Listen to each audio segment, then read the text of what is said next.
is Zorba, and I am a sistrum maker. I've had many requests for a demonstration of what my sistra sound like, sistra being the plural of sistrum, so hence this video.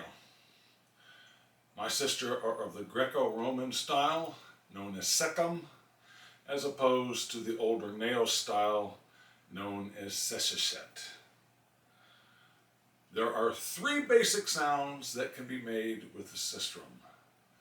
The first is a back and forth motion, which results in a more clacky type sound.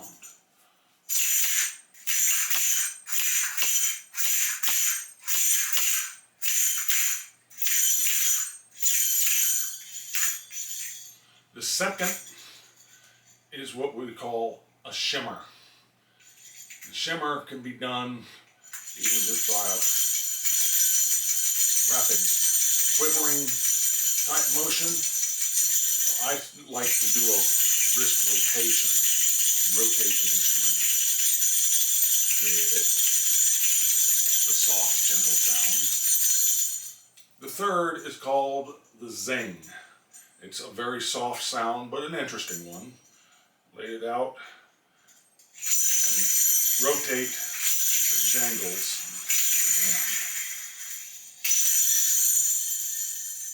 My sistra are made with solid brass finger cymbals as jangles. They produce a much nicer sound than the cheap tambourine jangles often found on other sistra. I also put these wooden beads on each cross arm.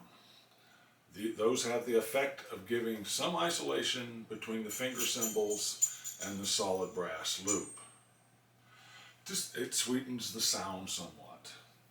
However, some people do not consider these beads to be authentic, so they certainly can be removed either before shipment or by the purchaser after receipt. The crossbars on the sistrum are made from heavy coat hanger wire and are bent in the traditional manner, one side down, one side up, and are also long in the traditional manner, so they can slide back and forth. It is very easy to remove or replace these if removing beads or adding things to it is desired by the end user. I advise filing down the ends of the coat hangers before you bend them back over for safety. One should always use caution when playing this instrument. You have these crossbars, they slide back and forth.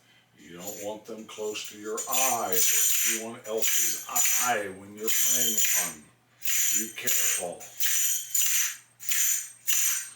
There are several cartouches available. The most popular by far is the goddess Isis. The cartouche appears on two sides of the instrument.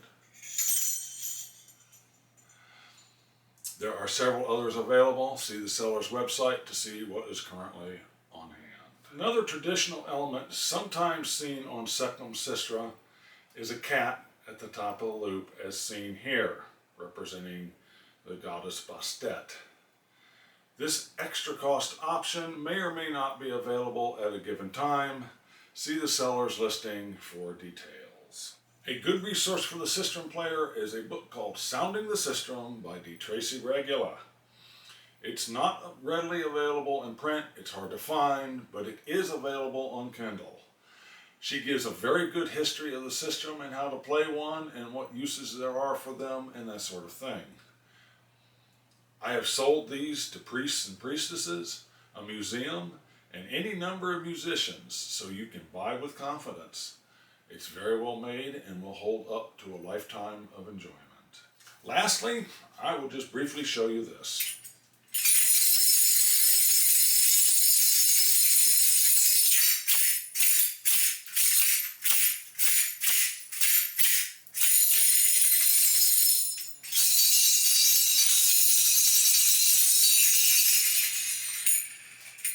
This is sistrum number 1.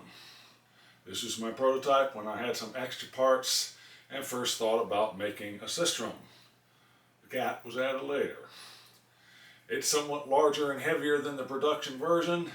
It is actually a little bit too large for most people to wield. It's also harsher sounding than the production version because the finger symbols used here are not as good a quality as the ones that I currently use, which I have to import. Thank you for listening. I hope you will consider one of my sistra. Ευχαριστώ πολύ.